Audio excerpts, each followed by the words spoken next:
If you've ever replayed a conversation long after it ended, worried about something that hasn't happened yet, or climbed into bed exhausted only to find your mind suddenly wide awake, this video is for you. Welcome to GrowBooks, where we explore books that can help you think differently, live better, and make meaningful changes in your life. Today, we're looking at 3 books every overthinker should read. Each approaches overthinking differently, helping you understand why your mind gets stuck in these loops and what you can begin doing about it. The first is Don't Believe Everything You Think by Joseph Nguyen. The title itself contains an important lesson for overthinkers. Just because you think something doesn't necessarily mean it's true, important, or deserving of your attention. One of the problems with overthinking is that thoughts can begin to feel like facts. You remember an awkward conversation and assume someone thinks badly of you. You make a decision and immediately question whether you chose correctly. Something goes wrong, and your mind starts predicting everything else that could go wrong. Before long, you're no longer responding to what actually happened. You're responding to the story your thoughts have created around it. Nguyen encourages readers to reconsider their relationship with thinking itself. Rather than analyzing every uncomfortable thought until you finally feel better, the book explores what happens when you stop giving every thought so much authority. For an overthinker, that's a powerful shift. You don't always need to find a better answer to your thoughts.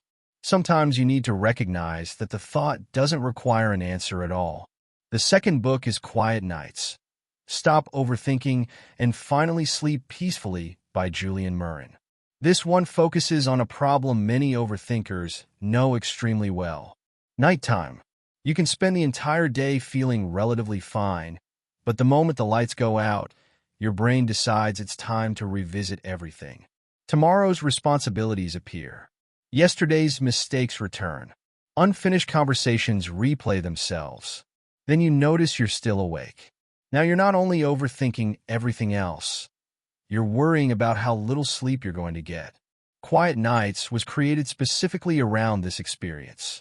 Rather than expecting you to force your mind into silence, the book takes a practical, gentle approach to creating calmer evenings and dealing with thoughts that become louder at bedtime.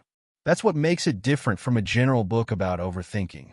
It offers actionable steps you can gradually incorporate into your evenings, helping create a healthier separation between the activity of the day and the time you've set aside for rest. And perhaps one of the most useful reminders for an overthinker is this: not everything needs to be solved tonight. Some problems genuinely matter. Some decisions need to be made, but very few become easier to solve at midnight when you're exhausted. Sometimes tomorrow is the right time to think about tomorrow. The third book is The Worry Trick by David A. Carbonell.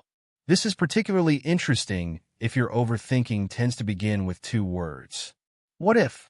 What if I make the wrong decision? What if something goes wrong? What if I can't handle what happens next? The problem is that answering one what if rarely ends the conversation.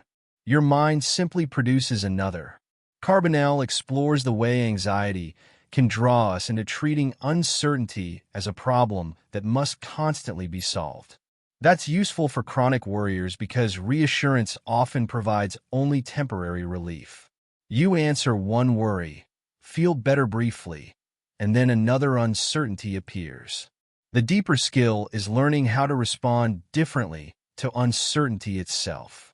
And that's why these 3 books work so well together.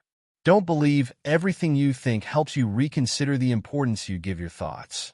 Quiet Nights brings that challenge into the bedroom and offers practical ways to create calmer evenings when your brain won't switch off. And The Worry Trick helps you recognize the patterns that keep worry and what if thinking alive.